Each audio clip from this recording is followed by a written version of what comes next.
I am doing well. How are you? Ah, so excited to be with you this morning and for you this afternoon. That's right. Yeah, it's so good to see you after many, many months. Yeah. Well, we'll dive right in, love. I know you're Right? super busy. Okay, but can you believe we're having this conversation? You know, I mean, now it's like, yes, obviously, this is where it was going to end, right? Had you asked me from 2 years ago, it would have been completely unbelievable. Yeah. Well, so why don't you start us off with tell these ladies listening, how did we even how did this all begin for you? And how did Yes. you and I cross paths? Yes. So let's start at the beginning. So I will just say, so my husband and I got married early, like 24, 25. So we thought we had infinity years to even think about kids. So we definitely didn't start trying for many years, for several years anyway. Um, and during that time, we changed jobs. I went to med school. He changed jobs and actually relocated. We did long distance for a little while. And I turned 30 while we were living in different cities. I know, God forbid, hitting the 30s. Um, and at that point, I was like, okay, well, we should start trying, right? I'm 30, getting so ancient, and living in different cities, flying cross country like once a month, living these crazy lives, and felt like that was the right time, right? That sounds like a good environment to welcome a little one. And so we tried over the course of a couple of years. And I will say I probably went from like 0 to 60 on this isn't happening. Oh my gosh, freak out. Um, you know, Typical, I had my schedule planned out and I wasn't keeping to the schedule, so everything must be wrong. Um, and so we eventually moved back in together, and got back to life as normal, but still wasn't happening for us. So we went to the doctor, and this was probably like 3 years down the line, but meanwhile, like had only really had maybe a dozen really good shots at this happening. Um, Uh-huh. but being, data control everything, wanted to go ahead and go to the doctor, get checked out. So we did, and everything was normal. So the quote unquote unexplained reasons for not getting pregnant, right? Right.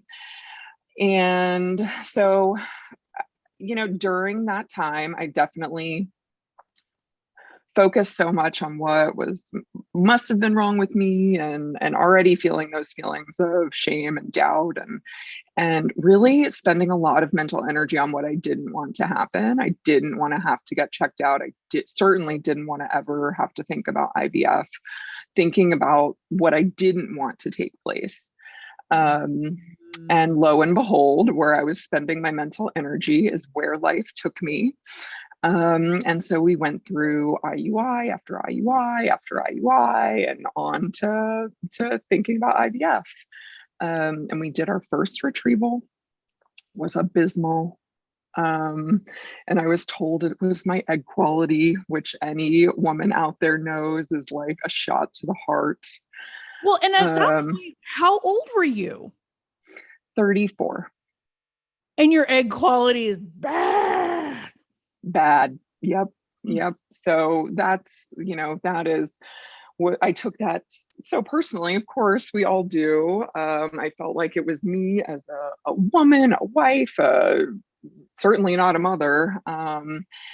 And freak out mode went from 0 to 60, but I had no clue that I was stressed during this time. I would have told you I wasn't stressed. I was fine. I was handling my shit.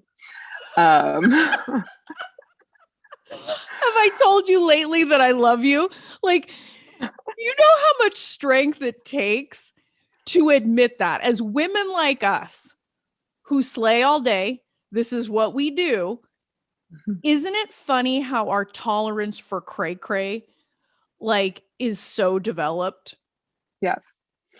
I was so out of touch with what I was experiencing and what I needed, that I had no clue that I was stressed during all of this.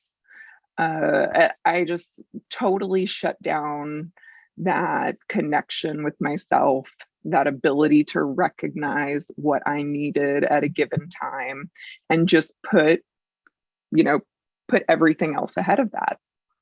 And that was second nature. It was just my MO every day. So, so we, at that point, I was like, okay, well, egg quality's got to get better. What am I going to do? And that is when I entered my throw everything at the wall phase.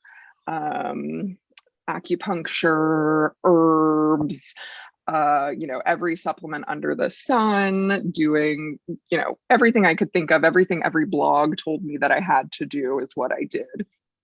And it had no rhyme or reason. I will say, I have nothing against acupuncture or Chinese herbs. I think there's a lot of benefits. But it was nothing, it wasn't in my comfort zone, and it wasn't what felt good, but I was doing it anyway.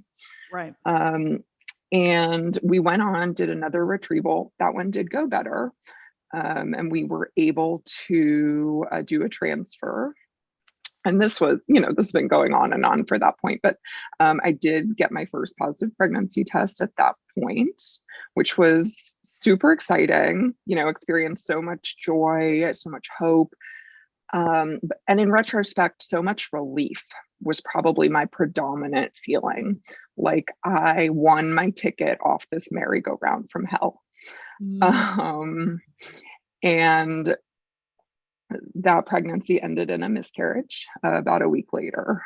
So it was like this super high, like I got my ticket, like we finally did it. I'm not broken. And then just all came kind of crashing down. And it was, of course, there's hormones involved in that, but it was really a lot of despair and hitting bottom. And sometimes we have to do that, right? We have to break before we decide we're going to do something different. And that's when I started looking for other ways. It was like there has to be another way through this process. And I kind of did some self-evaluating, got back to things that felt more in tune with me, like exercising again regularly, and just doing things that felt good. Started meditating, and I went through Circle and Bloom, and I think that brought me to you. And I found your book first. And I have to tell you, when I was reading that first chapter, and you were talking about all the things you did. I mean, I don't think I ever did a vagina bath or boiled a chicken, but everything else, I mean, I was right there with you.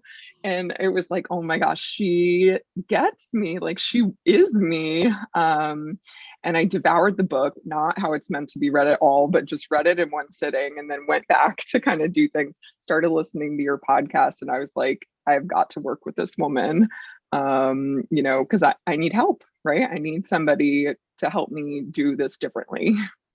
And that's how Wow. we met. Wow. And I have to my mind is blown right now because when you said something super powerful early on. I mean, everything you said was just compelling, but there was something that you said that I thought was really important. And it was and it's also a testament to how far you have come. When you said where you were spending your mental energy is what you were bringing into your life. Yes. And I mean, I learned this, I think in our first conversation, I was talking to you about what had happened, and you were like, wow, how powerful are you? And I remember being like, what do you mean powerful? Are you not hearing what I'm telling you? And the more I thought about it, the more it was like obvious. This is what I'm thinking about. This is what I'm spending all my mind picturing in an effort to not bring it around. And go figure, all the other things in my life, I've pictured what I wanted, and that's what I was able to manifest. So of course, it makes perfect sense that where I'm spending my mental energy is what would actually come about in my life. But yes, Right. that was a journey to understand. Well, and isn't it funny how there's something about this journey that makes it different? Mhm. Because it's easy for us to like, I mean, you probably imagine yourself graduating from medical school, doing your residency. You could see it all up here. And you do that. And but when it comes to baby, for some reason, we just go into cray cray and we think that the Yes. more time we spend in cray cray, the better. And what I felt was the more time I would think about success, the more I'm going to jinx it. Right. Well, I can't focus on that because then it'll hurt if it doesn't happen. Newsflash, I felt terrible. Right. Like not picturing it made me feel horrible. It didn't avoid those bad feelings, it brought about those bad feelings. So yeah, exactly right. We think it's so different than the rest of our lives, but it's not. No, and I think you raise yet another fantastic point. That sort of dichotomy that our limited thinking, our mindset brings into this thing that if I think good thoughts about this, I'm going to jinx it. Yep. But this is why the mindset piece is so critical, because having a baby and building your family, Caroline, is so different than getting your medical degree, my law degree, or anything else that we're out there doing, because this is so intensely our own. Mhm. And Yes. the role of self-worth comes in at such a high level, and it's something we don't want to look at. We're like, no, doc, just fix me. Yes. Yeah. I think it's so tied to who we are as women, which isn't something that we spend a lot of time thinking about when we're tackling our careers. And it's this identity that we don't usually spend that much time on, or at least I'll speak for myself. I was not spending that much time on. And this was such a blow to that part of my identity. Um, so much that I didn't know how to properly address it. So I just didn't. Right. I just avoided. I was like, I'm going to close off this part of my heart so I don't get hurt. And I'm only going to focus on avoiding the worst possible outcome, Wow. which, yeah. Wow. And and it took a lot of, I think it takes a lot of strength for a woman to ask for help, but it takes, I think, even more strength when you are kind of coming up against your own training. Because think about that. Like because when you were in the program, you were completing your residency, right? Like you were smack dab in the middle Exactly. of your residency. Yes. And you still And said yes to working with this pink and blue haired crazy that you had read about who steams her vagina. So what was that like? What made you take that leap? I think that's a really important question.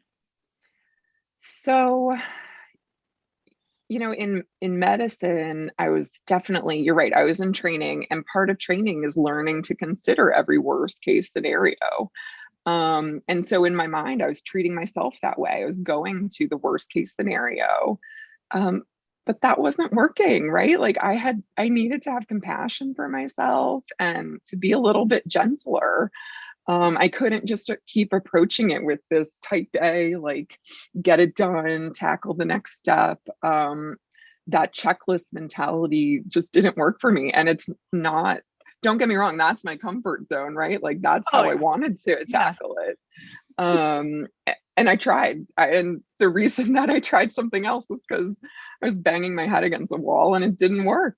And it got so bad, right? Like I said, after that miscarriage, it was like I need to feel better than this. I can't keep treating myself this way. This, if it were my friend and I was watching her, I would have said, girl, you deserve better than this. Stop beating yourself up at every turn. And So I finally looked at myself, I think, through that lens, and realized I needed better. Wow. Well, and what an incredible thing to take that stand Mhm. and say, not only do I want better, there's something in me instinctively that knows this isn't working, not only from a result standpoint, but even from your heart. Like, I can't keep Right. doing this Mhm. way. Yeah, I felt so disconnected from who I knew myself to be. Like I said, I was throwing everything at a wall. And I talked about the acupuncture and the herbs, and I have nothing against it, but I'm in Western medicine, and that's kind of what I know and understand. So the herbs just wasn't something that it felt right for me, but I totally ignored that and was spending like crazy amounts of money on these herbs, um and that's just one example of what I Right. was doing that didn't feel like it sat well with me. And I just felt like I needed to get back in tune with myself a little bit. So you jumped into this journey with me. So let's Yeah. talk about that, because I mean, again, mad respect to you, mama, because man, I don't know if have you processed this? The fact that you were so committed to doing something differently, you took this on in addition to your residency. That's gangster. It was it was what I needed, and it was like prioritizing myself amidst the crazy. I feel like life always has craziness, and now I was in a particularly kind of crazy period, but that made it even more important for me, I think, to get my mind right and get things settled, because I couldn't handle the chaos around me if I was also feeling chaos inside. Like I needed to deal with what I owned, and I needed to kind of get myself back to a better place. Wow. Wow. Well, what were some of the biggest things that you learned, would you say? Yeah. So I have to say probably the biggest thing that has had a lasting impact was something I think I glossed over at the beginning. And that was the 30,000-foot view, telling yourself your story. The first time I did that with the book, I was like, I know my story. Like, sure, I'll do this little exercise and then I'll move on. I'll get to the good stuff. Because I already know I lived it, right? I don't need to go back through and tell this. And I think it wasn't until I started working with you in the workshops and got to do it again. I had to actually talk to you about what my story was. I started to go through in my mind and actually try to tell myself my story, go to the trouble of writing it down. And what I thought I knew was I gave myself plenty of time. I did all the right things. I did everything, to the best of my ability, but I just wasn't enough, and something was broken and I had to fix it. And when I looked back, I realized I went from 0 to 60 on stress. I gave myself no grace during this process. And it just put it into a much clearer view when I actually figured out that stress was the predominant theme of the whole process.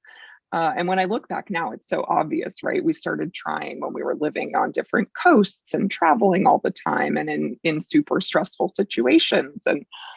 And of course, that's not the best situation to bring a baby into, but it's so hard to see those things when you're in the moment, and focusing on that checklist, getting the next thing checked off. Right. And when I went back through and got my story straight, it was like, okay, this isn't something that's wrong with me or my soul or me as a woman. This is just what was happening in life, and like, cut yourself some slack. It's fine. Now you just move on from there. So getting my story straight in my mind was key.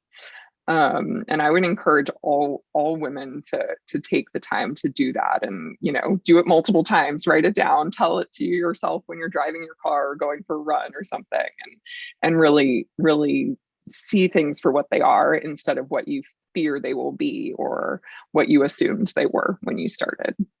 Wow. Wow. So when you got clear about the whole truth about your story, because isn't it funny how we sort of compartmentalize? Like Mhm, you said something about like I just wasn't enough. I was broken, all this other mhm, stuff. I mean, mhm, it's like, well, what? That's only part of what? mhm, It's so heavily skewed to the negative that of course you might get into a spiral because you're like, well, what am I doing all this for if all of this is only negative? You don't even see mhm. this other side. Yeah, exactly. And it's like, and working with you, it was like, we'll focus on all these things, what a gift to the future baby that I'm going to all this trouble. And, I of course wasn't giving myself credit for any of that. And we're so unbalanced when we look at ourselves. And so it takes a real effort to look at both sides. Right, right. And Yeah. weren't you did a cycle or a transfer Mhm. while you were in the program. So talk Yes. about that because that was a very interesting turning point.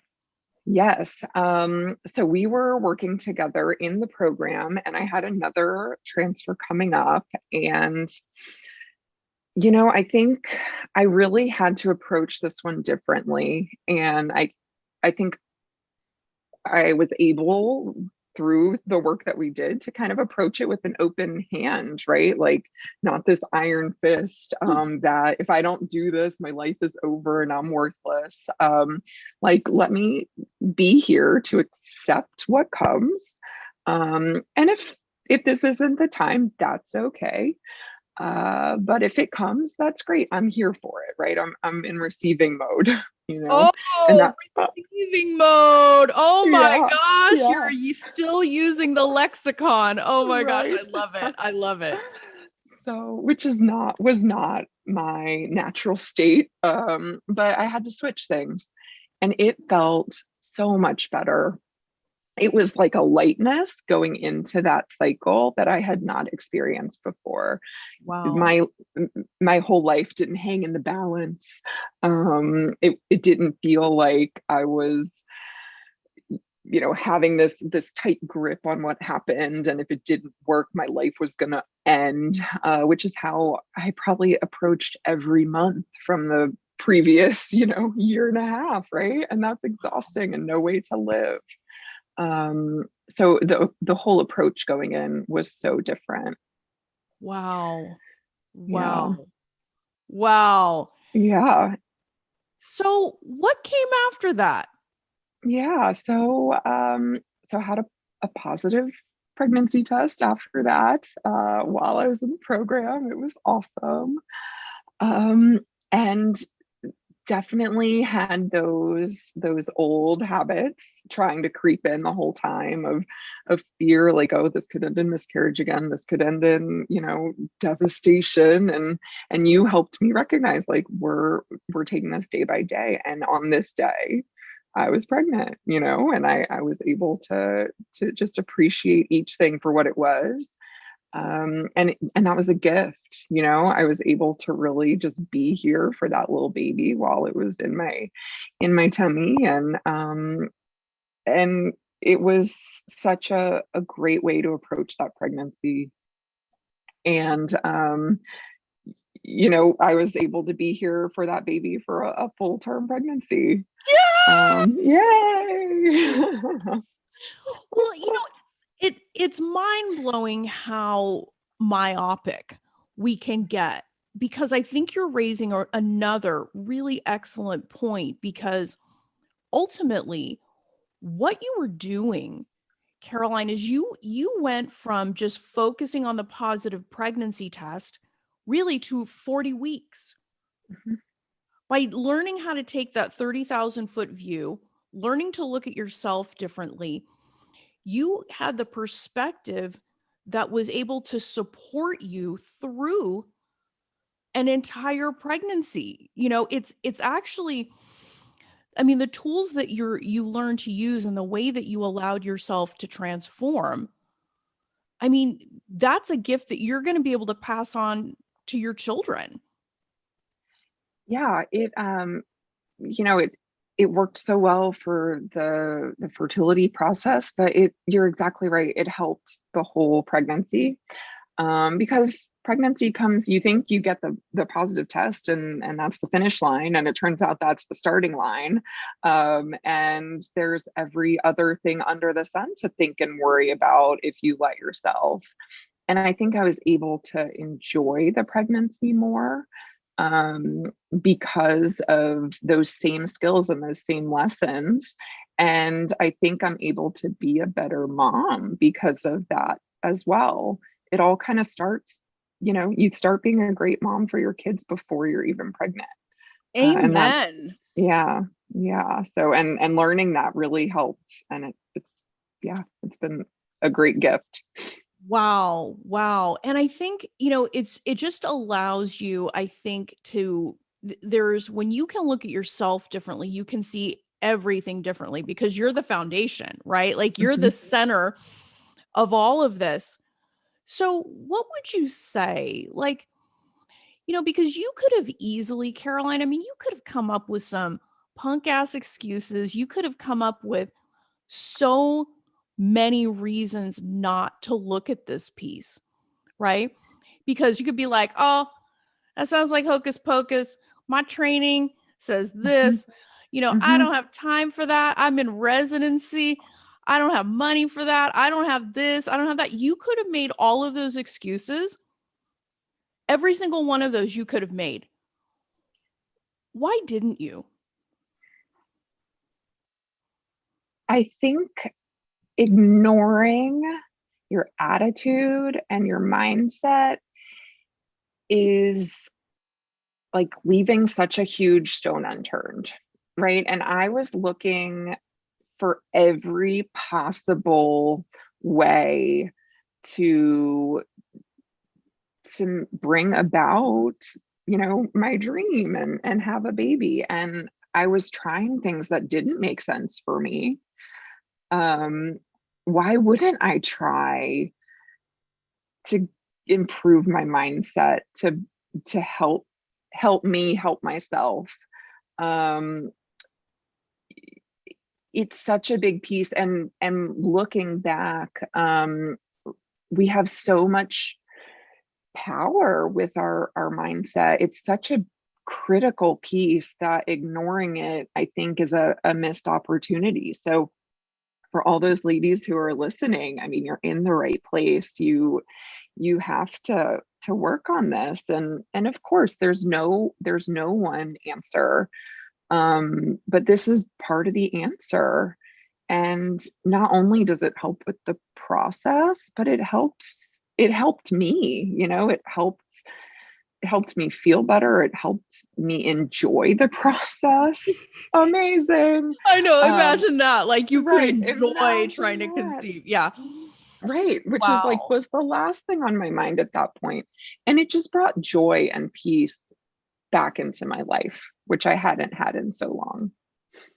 Think about that. Imagine joy and peace in the process of bringing about a life. Right, right. Wow. And I think I had to really think long and hard about what I wanted to accept that baby into. Like, what world, what life, what home did I want to bring that baby into? One with fear and worry, or one with joy and peace? Wow, mama. I mean, that is massive. Like, talk about nuggets of wisdom. That is I so, learned from the best. oh, yeah. Well, I mean, but it's such a cool thing to be around women who are focused on growth, women who Mhm, are willing to ask bigger questions, women who reject victimhood mhm. and instead look at ways of raising their vibration and improving, at every turn. So what an incredible gift, Caroline. And if you could, if you would impart like one bit of wisdom to the women listening all over the world, what would you want them to know?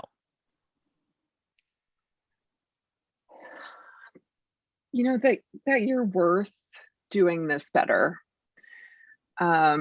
You deserve better than being scared and feeling shame and all those negative emotions. You deserve to have this be the best possible process with the best possible outcome, and to treat yourself well. You're worth it. Wow.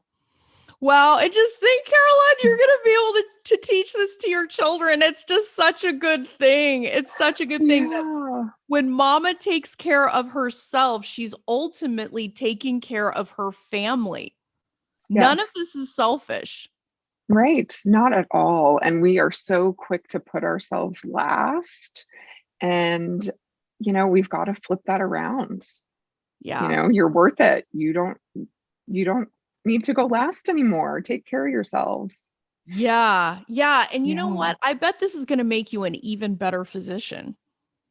Absolutely. Oh my goodness. I have talked with patients who've been in hard situations trying to get pregnant, and I get where they are coming from, right? But even beyond that, it definitely has given me a lot of compassion for people facing tough situations, and just trying to help them see beyond and to work through it. Oh, wow. Well, it was so kind and generous, Caroline, for you to share your story and inspire. I think this is going to touch so many women's lives. So thank you for sharing that with us. Yeah, it was my pleasure. So good to see you again. Yeah. Can I share the one last piece of the story? Absolutely. Please. So a month ago, I was actually scheduled to meet with my REI again to think about having baby number 2. And my husband and I decided to cancel that appointment because we wanted to give it another try naturally. And the old saboteurs definitely cropped up and made me nervous about doing that, because with COVID, I'm sure a lot of your ladies know it's hard to get appointments these days. But we canceled the appointment and decided to just try and see what happens. And that was in May. And we actually just got a positive pregnancy test last week, which is the first ever time that I have gotten pregnant naturally. And yeah. Oh my gosh, Caroline, think about that. Oh my gosh, think about what you did. You said, I'm going to do this. We're going to cancel this appointment. We're going to trust ourselves. We're going to give this a chance. And you're pregnant naturally for the first time. Yes. Yeah. Yeah. So don't doubt yourselves, ladies. You can do it. Oh my gosh, woman, you saved the best for last. Yeah. Wow. We are more powerful than we think, aren't we? Yes. Yeah. Yeah. It has been a learning process, but it is a lesson well learned and worth learning. Holy shit, yeah. Wow. Wow. Well, Caroline, okay, now you just made my day. You can make everybody's day listening to this. Thank you for your kindness. Thank you for your generosity. Thank you for the humility and true love for other women by sharing all of this. Your first baby and now your second baby on the way. Yeah. You're going to get, we're all sending you so much love from around the world, woman. So thank you for that. Thank you so much. Thank you. It was so fun. And I'm sending all that love right back to everybody listening. And Roseanne, you are a gift. Thank you for everything you do. Oh my gosh, it's my pleasure. I mean, that's what I say, is the way that I show gratitude is by showing the way. So thank you. It has been an honor to be a part of your life, and go Caroline. Love this episode of the Fearlessly Fertile podcast? Subscribe now and leave an awesome review. Remember, the desire in your heart to be a mom is there because it was meant for you. When it comes to your dreams, keep saying hell yes.